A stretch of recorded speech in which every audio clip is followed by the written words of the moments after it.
लिदा बोल साचे दरबार की जय। अथ पंचविंशो अध्याय। सुदर्शन का शत्रुजित की माता को सांत्वना देना। सुदर्शन द्वारा अयोध्या में तथा राजा सुबाहु द्वारा काशी में देवी दुर्गा की स्थापना। व्याजी बोले, अयोध्या पहुंचकर नृपश्रेष्ठ सुदर्शन अपने मित्रों के साथ राजभवन में गए। वहां पर शत्रुजित की परम शोकाकुल माता को प्रणाम कर उन्होंने कहा, हे माता, मैं आपके चरणों की शपथ खाकर कहता हूँ कि आपके पुत्र तथा आपके पिता योधाजित को युद्ध में मैंने नहीं मारा है। स्वयं भगवती दुर्गा ने रणभूमि में उनका वध किया है। इसमें मेरा अपराध नहीं है। होनी तो अवश्य होकर रहती है, उसे टालने का कोई उपाय नहीं है। हे मानिनी, अपने मृत पुत्र के विषय में आप शोक ना करें, क्योंकि जीव अपने पूर्व कर्मों के अधीन होकर सुख दुख रूपी भोगों को भोगता है। हे माता, मैं आपका दास हूँ। जैसे मनोरमा मेरी माता है, वैसे ही आप भी मेरी माता हैं। हे धर्मज्ञ, आप में और उनमें मेरे लिए कुछ भी भेद नहीं है। अपने किए हुए शुभ तथा अशुभ कर्मों का फल अवश्य ही भोगना पड़ता है। अतएव सुख दुख के विषय में आपको कभी भी शोक नहीं करना चाहिए। मनुष्यों को चाहिए कि दुख की स्थिति में अधिक दुख वालों को तथा सुख की स्थिति में अधिक सुख वालों को देखें। अपने आप को हर्ष शोक रूपी शत्रुओं के अधीन ना करें।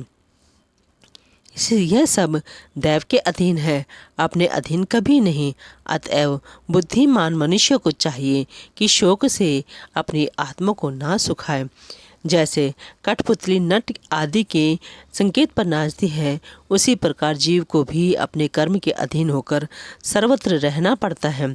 हे माता, अपने किए हुए कर्म का फल भोगना ही पड़ता है। ये सोचते हुए मैं वन में गया था, इसलिए मेरे मन में दुख नहीं हुआ। इस बात को मैं अभी भी जानता हूँ। इसी अयोध्या में मेरे नाना मारे गए, माता विधवा हो गई। भय से व्याकुल वह मुझे लेकर घोर वन में चली गई।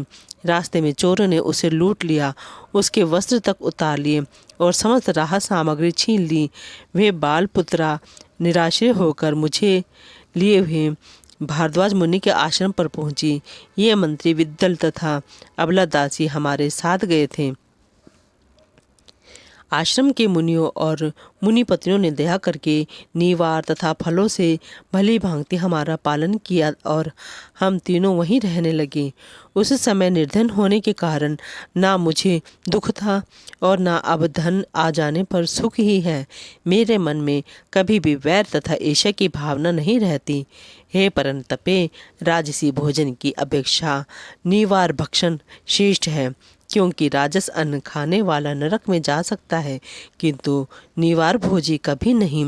इंद्रियों पर सम्यक नियंत्रण करके विज्ञा पुरुष को धर्म का आचरण करना चाहिए, जिससे उसे नरक में ना जाना पड़े।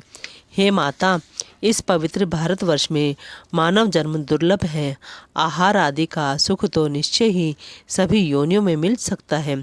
स्वर्ग तथा मोक्ष प्रदान करने वाले इस मनुष्य तन को पाकर धर्म साधन करना चाहिए, क्योंकि अन्य योनियों में यह दुर्लभ है।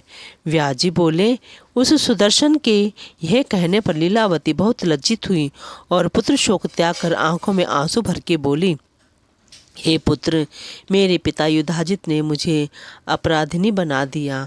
उन्होंने ही तुम्हारे नाना का वध करके राज्य का हरण कर लिया था।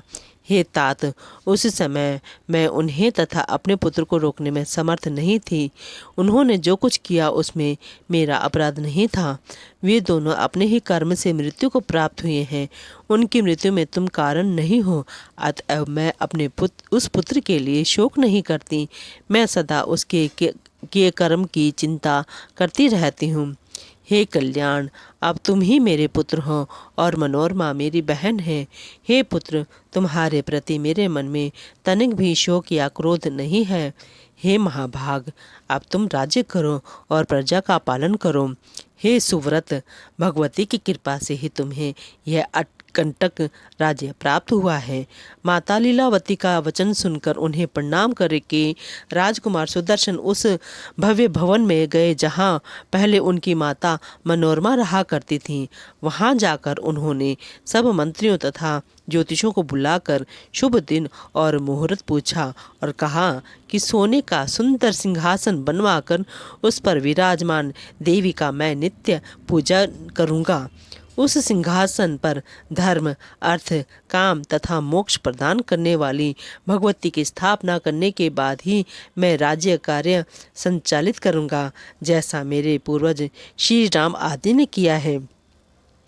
सभी नागरिक जनों को चाहिए कि वे सभी प्रकार के काम, अर्थ और सिद्धि प्रदान करने वाली कल्याण में भगवती आदि शक्ति का पूजन तथा सम्मान करते रहें। राजा सुदर्शन के ऐसा कहने पर मंत्रीगण राज आज्ञा के पालन में तत्पर हो गए। उन्होंने शिल्पियों द्वारा एक बहुत सुंदर मंदिर तैयार कराया। तदंतर राजा ने देवी की प्रतिमा बनवाकर शुभ दिन और शुभ मुहूर्त में वैदिक विद्वानों को बुलाकर उसकी स्थापना की। तत्पश्चात विधिवत हवन तथा देव पूजन करके बुद्धिमान राजा ने उस मंदिर में देवी की प्रतिमा स्थापित की। हे राजन, उस समय ब्राह्मणों के वेद घोष, विविध गानों तथा वाद्यों की ध्वनि के साथ बहुत बड़ा उत्सव मनाया गया। व्याजी बोले, इस प्रकार वेदवादी विद्वानों द्वारा कल्याणमयी देवी की विधिवत स्थापना कराकर राजा सुदर्शन ने बड़े विधान के साथ नाना प्रकार की पूजा संपन्न की। इस प्रकार राजा सुदर्शन भगवती की पूजा करके अपना पैतृक राज्य प्राप्त कर विख्यात हो गए और कौशल देश में अंबिका देवी भी विख्यात हो गईं। संपूर्ण राज्य प्राप्त करने के बाद सधर्म से विजय प्राप्त करने वाले राजा सुदर्शन ने सभी धर्मात्मा सामंत राजाओं को अपने अधीन कर लिया। जिस प्रकार अपने राज्य में राम हुए और जिस प्रकार दिलीप के पुत्र राजा रघु हुए, उसी प्रकार सुदर्शन भी हुए। जैसे उनके राज्य में प्रजाओं को सुख था और मर्यादा थी, वैसे ही राजा सुदर्शन के राज्य में भी था। उनके राज्य में वर्णाश्रम धर्म चारों चरणों से समृद्ध हुआ। उस समय धरती पर तल पर किसी का भी मन अधर्म में लिप्त नहीं होता था। कौशल देश के सभी राजाओं ने प्रत्येक ग्राम में देवी के मंदिर बनवाए। तब से समस्त कौशल देश में प्रेम पूर्वक देवी की पूजा होने लगी। महाराज सुबाहु ने भी काशी में मंदिर का निर्माण कराकर भक्तिपूर्वक दुर्गा देवी की दिव्य प्रतिमा स्थापित की। काशी के सभी लोग प्रेम और भक्ति में तत्पर होकर विधिवत दुर्गा देवी की उसी प्रकार पूजा करने लगे जैसे भगवान विश्वनाथ जी करते थे। हे महाराज, तब से इस धरातल पर देश देश में भगवती दुर्गा विख्यात हो गईं और लोगों में उनकी भक्ति बढ़ने लगी। उस समय भारतवर्ष में सब जगह सभी वर्णों में भवानी ही सबकी पूजनिया हो गईं। हे नृप, सभी लोग भगवती शक्ति को मानने लगे, उनकी भक्ति में निरत रहने लगे और वेद वर्णित स्तोत्रों के द्वारा उनके जप तथा ध्यान में तत्पर हो गए। इस प्रकार भक्ति प्राण लोग सभी नवरात्रों में विधान पूर्वक भगवती का पूजन, हवन तथा यज्ञ करने लगे। बोलो जयकारा शेरा वालिदा, बोल सांची दरबार की जय।